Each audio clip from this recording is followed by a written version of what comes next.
नमस्कार पब्लिक. आज सकाळी-सकाळी कॅरेट वगैरे टाकली गाडीवर आणि निघालो वावराकडे जायसाठी आपल्या. कारण आज टमाटे वगैरे तोडायचे होते.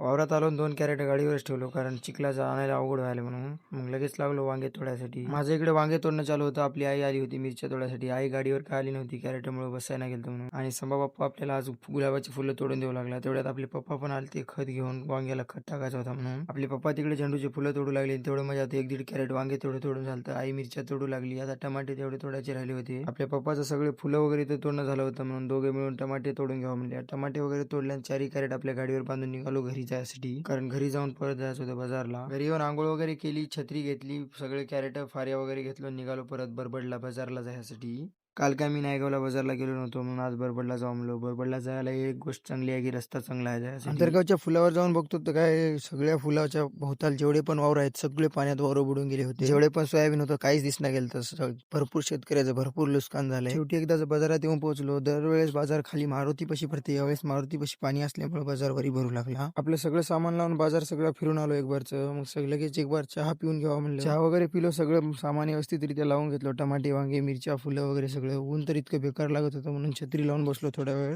माल क्वालिटी असला की विकायला पण काय तेवढा टाइम लागत नाही. आपल्याजवळ काय जास्त नव्हते, 2-2 कॅरेटच होते, जास्त काय माल नव्हता. त्याच्यानंतर विकायला काही जास्त वेळ टाइम लागला नाही. शेवटी 5:30 पर्यंत आपली मिरची तर सगळी संपली होती. वांगे आणि टमाटे थोडे थोडे राहिले होते. शेवटी 6 वाजेपर्यंत आपलं सगळं माळ वगैरे संपलं. 6 वाजता इतकं आभाळ आलं होतं की पावसाचं आगमन झालंच शेवटी. पावसामध्येच आपल्या सगळ्या फळ्या वगैरे गोळ्या केल्याने एका कॅरेटमध्ये टाकून दिल्या. वरून पाऊस चालू होता. छत्री लावून कसं बसं सगळं सामान एका जागी करून आपले कॅरेट गाडीवर बांधून घेतलो आणि निघालो परत घरी जायसाठी. तर पब्लिक या 8 दिवसामध्ये आपले ब्लॉग थोडे लेट आलेत कामामुळे, तर पब्लिक ऍडजस्ट करा, आता फॉलो करून टाका.